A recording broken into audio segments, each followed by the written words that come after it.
Hi students, today I'm going to discuss the chapter Chemical Effects of Electric Current. The main topics we are going to discuss in this chapter. First one is a brief idea about the electricity and the different types of electric testers, conducting solutions, electrolysis, then chemical effects of electric current, electroplating. First of all, what is electric current? Flow of charged particles is called electric current. We might be here like flow of electrons, but instead of electrons we can simply call it as flow of charged particles. In solids, electric current is in the form of flow of electrons. For example, the electricity in copper wire, etc. So in solids it is in the form of flow of electrons, while in case of liquids electric current is in the form of flow of ions. These ions are called charged atoms or molecules. Charged species or charged particles.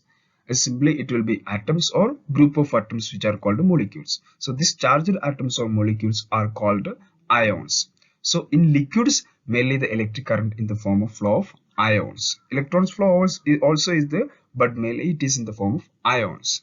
Then those objects which allow the current to pass through them are called good conductors. So the materials which allow the passage of electricity or current are called good conductors of electricity.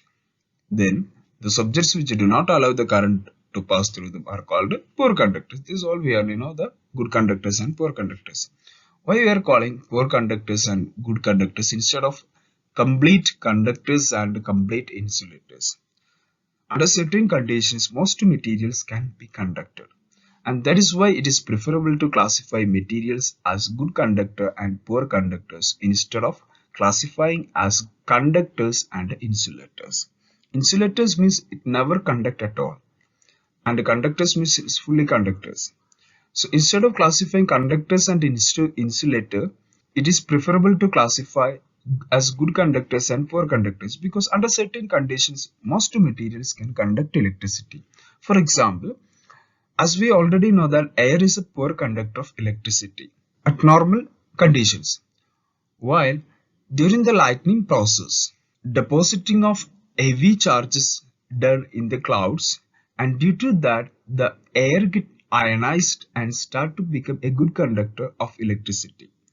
And due to that reason only the electric charge is discharged through the air during the lightning process. So because of that, I told that most materials become conductors under certain conditions. Because of that, we have classified materials as good conductors and poor conductors instead of classifying as good conductors and insulators. Then, what are the different types of electric testers? These electric testers we are mainly used to test the conductivity of the liquids. Okay. So first one is tester made by using a filamental bulb. It's very simple one. This circuit you can see here, and this is the cell. A cell which provides the electrical energy or electricity to the circuit. And this is the wire. We are using copper wire for making the circuit. Commonly we are using copper wire to make a circuit. Then this is the bulb, and it is a small filamental bulb. So you can see here a filament. Then here we have taken a lemon juice in a beaker to test the conductivity of this lemon juice by using this tester. Okay, and sometimes if the current is weak, then we will use battery instead of cell. A cell is a single unit which provides the electrical energy, while battery is a collection of these cells. Okay, if more than one cell in a system, we will call that is a battery. So to get more electricity, we are using a set of cells which are called a battery. That is the difference between cell and battery. How it works? Once the circuit is get closed, the electric current passing through the bulb, due to the heating effect of electric current, the filament of the bulb get heated to a high temperature and start glowing. That is what I told. That here the current, if it is a good conductor, the circuit is closed. That means electricity is flowing from here to here. So that the circuit is closed, and this bulb, filament of the bulb get heated and it start to glow. Clear? So we can say that this is a good conductor of lemon juice is a good conductor of electricity. Suppose if it is not the good conductor of electricity, then the bulb will never glow. That means the circuit will remain open. So this is the way we can test the conductivity of the solution.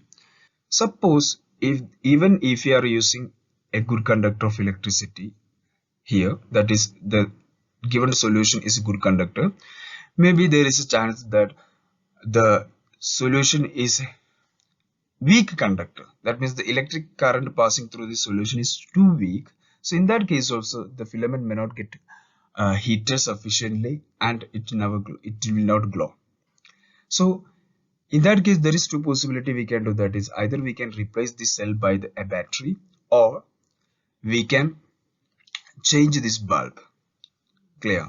So that is we are going to discuss now. Okay, that is a tester made by using LED, light emitting diode. It is a kind of bulb we are using nowadays which requires a less amount of electricity or less amount of electric current to glow it. Okay, so this is the symbol of LED which we are using in the circuit.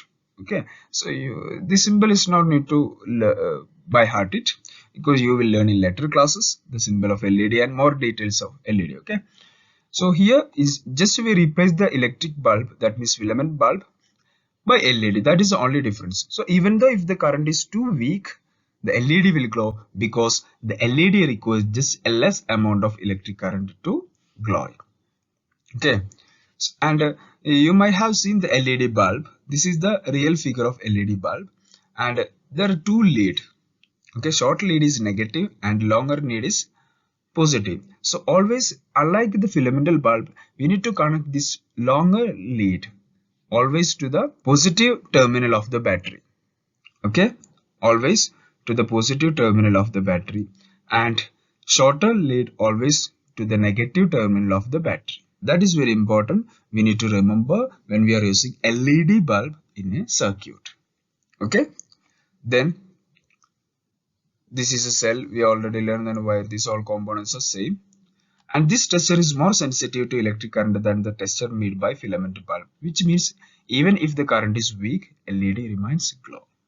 Clear? That's already I told you that which requires only a less amount of electric current. Next one is much more sensitive tester, that is by using electromagnet. For that purpose, we are going to replace this LED and bulb by an electromagnet. It's very easy to make an electromagnet. The construction is given in your textbook. Just read it so that you will get a clear idea.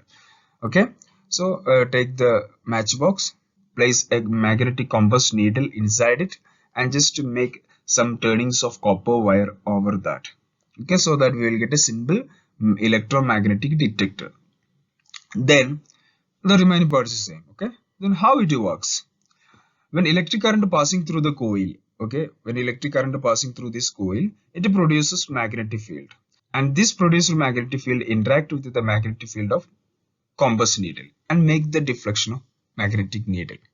That means if magnetic field comes, means there is a magnetic force of interaction, and it may be either repulsion or attraction depend on the pole created. So whatever it is, whether it is repulsion or attraction between this coil and needle, the needle should be deflect. Okay, so by seeing that deflection, we can say that there is a current passing through this lemon juice. If there is no current passing through this solution or lemon juice, here we are taking lemon juice. If there is no current passing through this solution, so that there will not be any deflection. So this is the best tester we can use, because it is more sensitive, high sensitive to electricity. Clear? Even though if the current is too weak, the magnetic needle shows deflection. Clear? So based on this, we can use the last tester we have discussed, that is the tester made by using electromagnet. That is the tester made by using the electromagnet to check the conductivity of the solutions. So here we are going to take some solutions and we are going to conclude the conductivity. Okay, this experiment is very lengthy process, so I am not going to explain in the experimental way. I'm just making the tabulation. Okay, first, in case of lemon juice, compass needle shows the deflection. If the needle shows deflection, we can conclude it is a good conductor of electricity. Second, we are taking vinegar. Vinegar also shows deflection, so it is a good conductor of electricity. And tap water. Tap water means the water which is collected from our lake, pond, from natural resource. Okay, so that also shows a deflection, good conductor. Okay, so there are many. In case of vegetable oil, it never shows the deflection. That means it is a poor conductor of electricity. And in case of milk, it shows deflection, so it is a good conductor of electricity. In case of honey, it is not showing, so it is a poor conductor. And distilled water is a type of water which we are using in laboratory, which does not have any minerals and other impurities, which is a pure form of H2 or pure form of water. Okay, so it does not have any other components like the minerals which we are getting, minerals which contain in the water we are getting from the natural resource. Clear? So it is also poor conductor of electricity. So here tap water is a good conductor while distilled water is a poor conductor. Tap water means it's a good conductor. And why these are good conductors and why these are not? So the reason is that all this lemon juice is an acidic solution. Vinegar is also acidic. Tap water has a lot of minerals. So and milk also has a lot of minerals.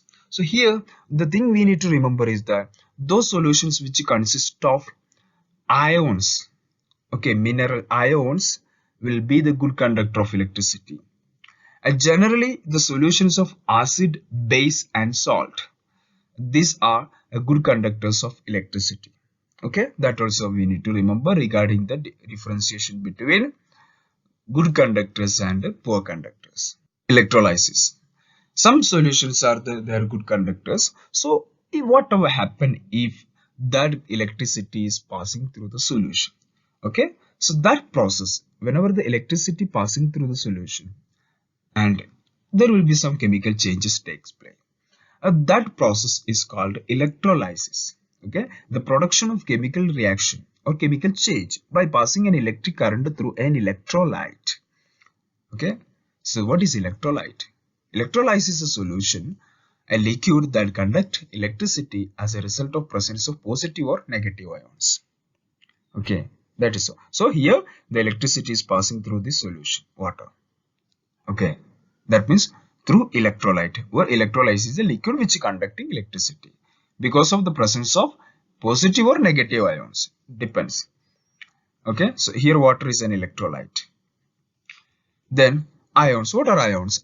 Atoms or molecules with an electric charge. Positively charged ions are called cations and negatively charged ions are called anions. Very important names we need to remember. Okay, atoms or molecules with electric charge.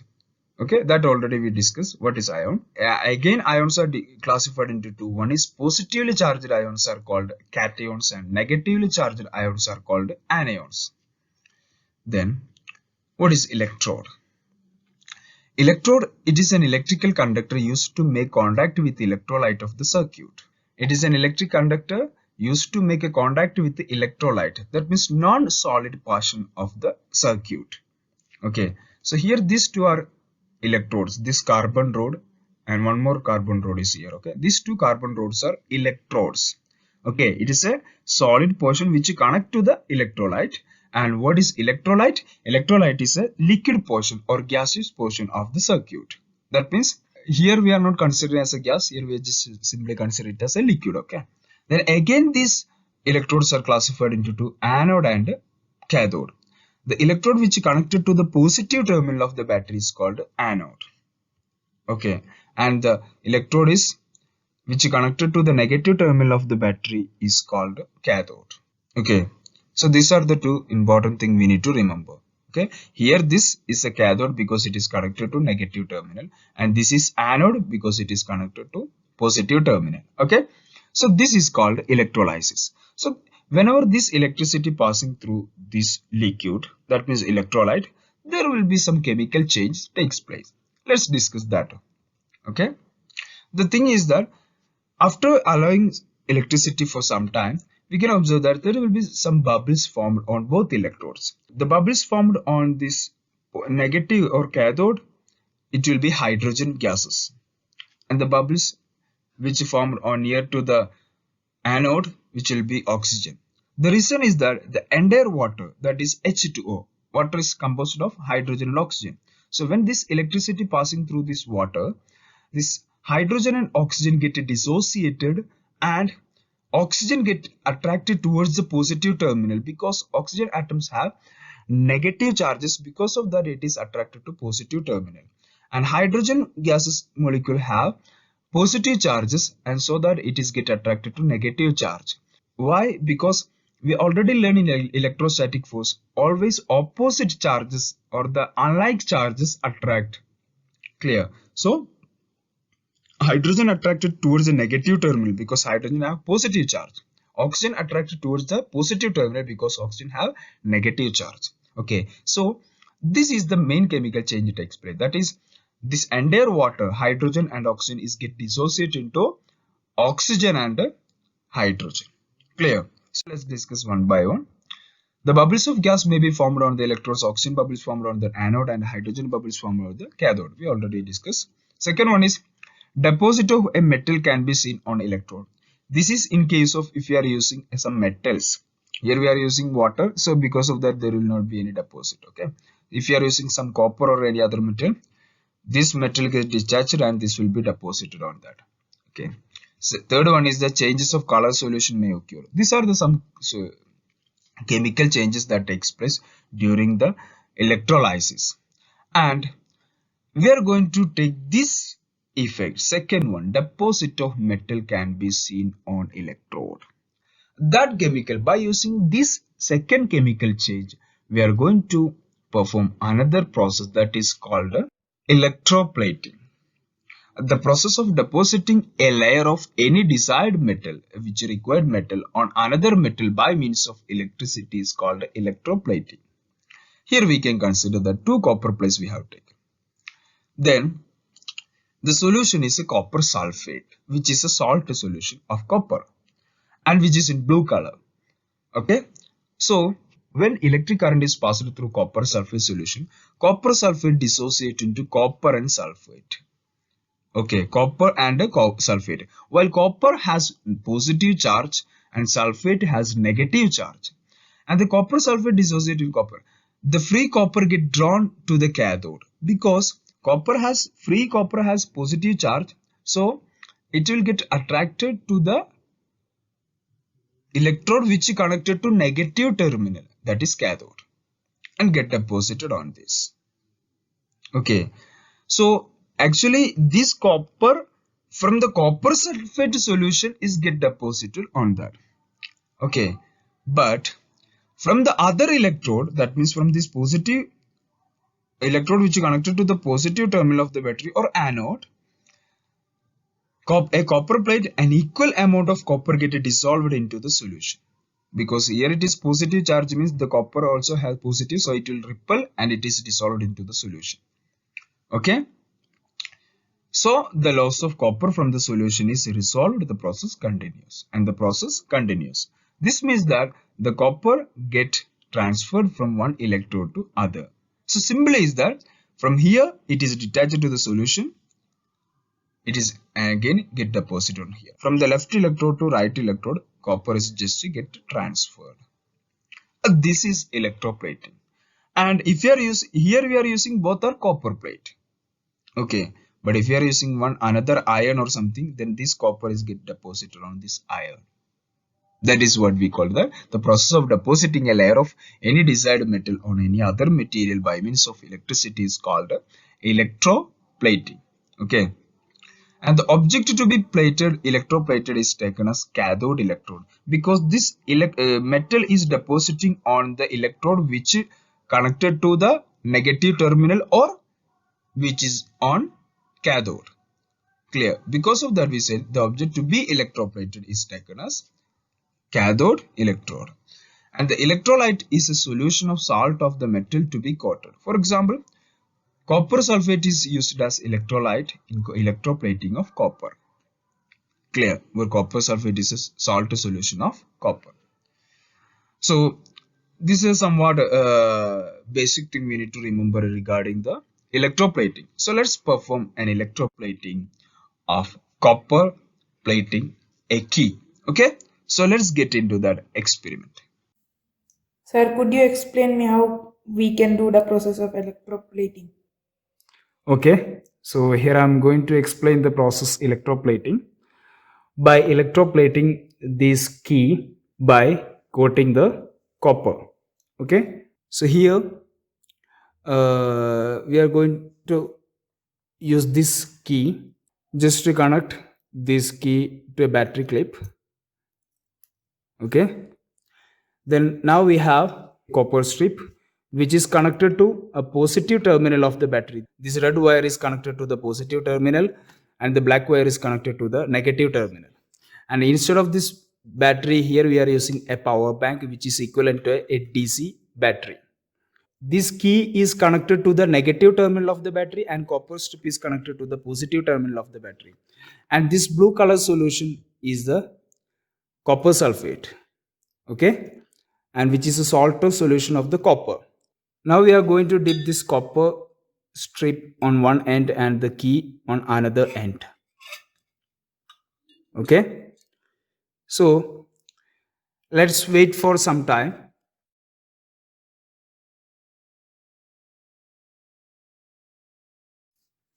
So now for keeping some time, we are just taking this key out of the solution.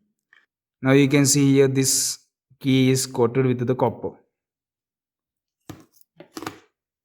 Okay, so you can see here this key is coated with the copper, this side also clear. Some dust also is there, so just removing those, we can see here this is okay, and this is the side which are not coated because it was just out of the solution. Because of that, this portion is not coated properly, while this part was immersed in the solution. Because of that, it was properly coated with the copper. And now you can see the part of this copper strip which was immersed in this solution, copper sulfate, is become more clear. It is because of that the outer layer of this copper portion is just to get deposited on this key. Okay, so that it dust and everything is just gone out.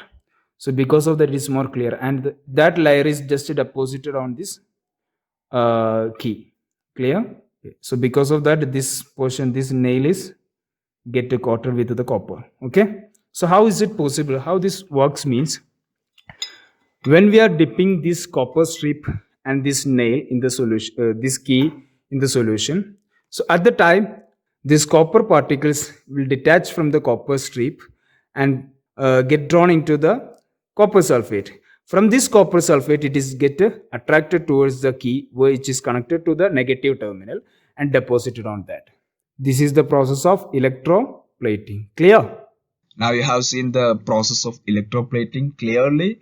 So that is in simple way we have done. If we done much properly with the proper setup, because our chemicals are which were old and there are a lot of impurities also was there. Because of that, it was not completely perfect, but still I hope you have got some idea of the electroplating. Okay, now let's discuss some applications of electroplating. Okay, chromium plating done on many objects such as car parts, bath taps, kitchen gas burners, bicycle handle, etc. What is the reason is that it has shiny appearance and it does not corrode. It resists scratches. Okay, so that is the reason why we are coating this chromium on these all objects. Then you may be think that why can't we make the entire object body with the chromium? Because the chromium is very expensive, so it may not be economical to make the whole object out of chromium. Clear? That is the reason why we are just making a layer of coating instead of making the whole body by chromium, because it is very expensive. The second one is that jewelry makes electroplate silver and gold on less expensive metals, and these ornaments have appearance of silver and gold but are much less expensive. If we are going to buy the complete gold ornament, it will be very expensive. While in case of this gold covering ornaments, which are less expensive but it look like gold or silver, depends on the metal which is coated on that.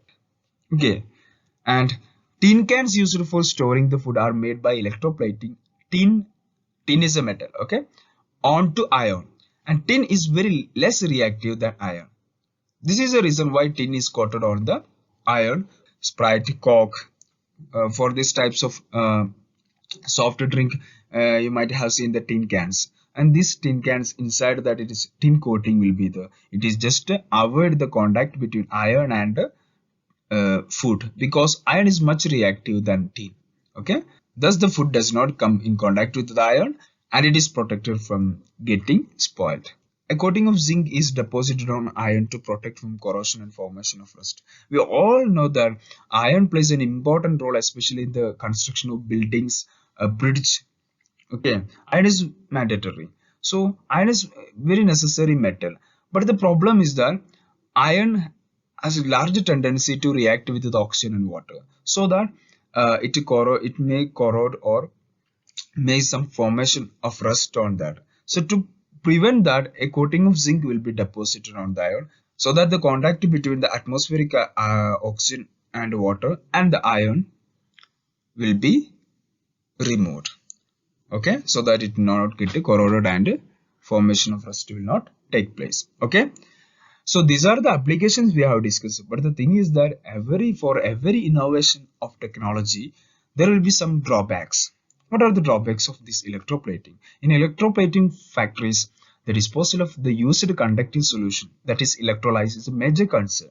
It's a polluting waste and there are specific disposal guidelines to protect the environment. So these very dangerous chemicals in factories we are using as an electrolyte, and once this electroplating is done, this become waste, and this is not a biological or organic waste. This is inorganic waste which make a lot of environmental problem issues. So it makes the soil pollution as well as the water pollution. So there are specific disposal guidelines. This waste should be treated properly before it is disposed into the ocean or any other bodies. Okay, so with this we have completed this chapter. So dear students, here I just have discussed the summary of this chapter. That means only the important points. You just read the textbook thoroughly, so there are a lot of activities given in the textbook, so you will get more idea. After watching this video, you just go through the textbook, so you will get clear idea about this chemical effects and the electroplating, and there are many applications, different activities given in your textbook. So you just go through all this. Okay, so this is just like a summary I have given like here. Okay, so in the next video I will come with another chapter. Thank you all.